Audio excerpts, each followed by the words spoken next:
कि हम लोग कंफ्यूज रहते हैं कि जो हम लोग परमानेंट सोमवार का व्रत करते हैं उसमें कौन सी कथा पढ़ी जाती है।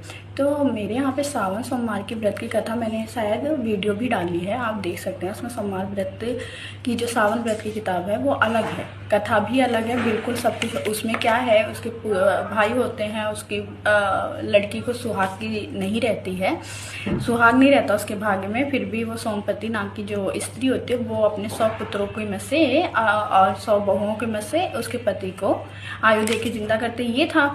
आज मैं जो परमानेंट सोमवार का व्रत रखती हूँ, और ये सोमवार का व्रत मुझे मैं 7 क्लास से थी तब से रख रही हूँ आज तक। बीच बीच में ऐसा नहीं है, उद्यापन भी करते रहते हैं, लेकिन फिर से स्टार्ट करते हैं। तो हम लोग अब सोमवार व्रत कथा जो परमानेंट सोमवार व्रत में पढ़ी जाती है, ये वो है सोमवार व्रत कथा। एक साहूकार था, बहुत धनवान था, उसके धन आदि किसी बात की कोई कमी नहीं थी, परंतु पुत्र न होने के कारण वह अत्यंत दुखी था।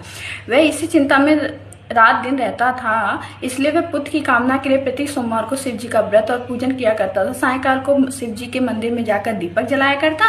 उसके इस भक्ति भाव को देखकर एक समय श्री पार्वती जी ने शिव जी महाराज से कहा कि हे महाराज, ये साहूकार आपका अन्य भक्त सदैव आपका व्रत और पूजन बड़ी श्रद्धा से करता था, इसकी मनोकामना पूर्ण करनी चाहिए।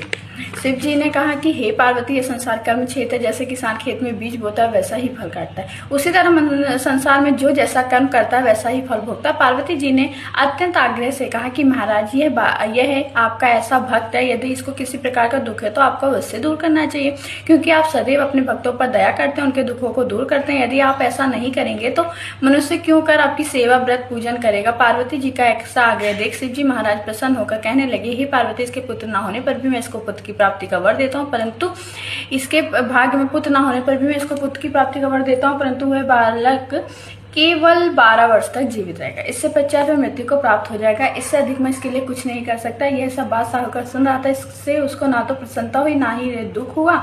वह पूर्वतः वैसे ही शिव जी महाराज का पूजन और व्रत करने लगा। और कुछ समय व्यतीत हो जाने के बाद साहू की स्त्री गर्भवती हुई, उसके गर्भ से अति सुंदर पुत्र की प्राप्ति हुई। परंतु साहूकार ने घर में बहुत खुशियां मनाई गई, परंतु साहूकार ने केवल 12 वर्ष की आयु जानकर अधिक प्रसन्नता प्रकट नहीं की, ना ही किसी को यह भेद बताया।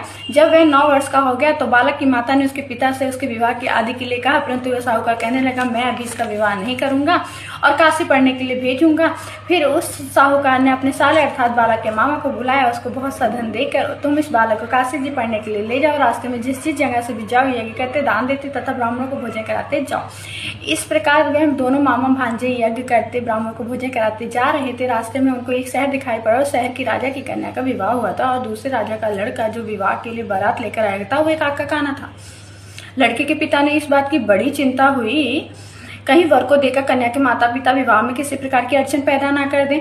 इस कारण जब उसने अति सुंदर सेठ की लड़की को देखा तो मन में विचार किया, क्यों न दरवाजे के समय पर इस लड़के से वर का काम ले लिया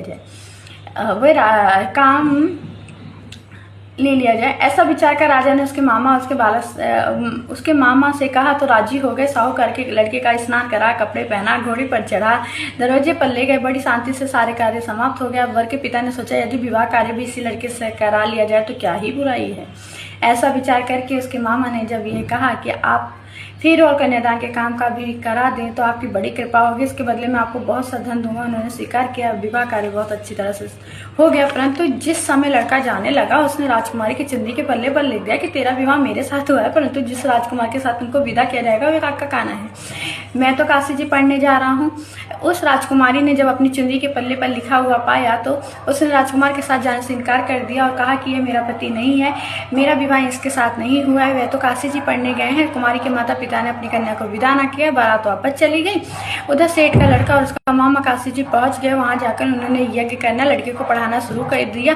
जब लड़के की आयु 12 वर्ष की हो गई तब एक दिन उन्होंने यज्ञ रच रखा था कि लड़के ने अपने मामा से कहा, मामा जी आज मेरी तबीयत कुछ ठीक नहीं है। मामा ने कहा कि अंदर जाकर सो जाओ। लड़का अंदर जाकर सो गया। थोड़ी देर में उसके प्राण निकल गए। जब उसके मामा ने आकर देखा कि उसका भांजा मुर्दा पड़ा है, उसको बड़ा दुख हुआ। उसने सोचा अगर मैं अभी रोदना पीटना मचा दूंगा तो यज्ञ का कार्य अधूरा रह जाएगा। अतः उसने जल्दी से यज्ञ का कार्य समाप्त कर ब्राह्मणों के जाने के पश्चात रोना पीटना आरंभ कर दिया। संयोग हुआ उस समय शिव और पार्वती जी उधर से जा रहे थे। जब उन्होंने जोर जोर से रोने पीटने की आवाज़ सुनी तो पार्वती जी शिव जी को आग्रह करके उसके पास ले गई। सुंदर लड़की को मरा हुआ देखकर कहने लगी, महाराज ये तो उसी सेठ का लड़का है जो आपके वरदान से पैदा हुआ था।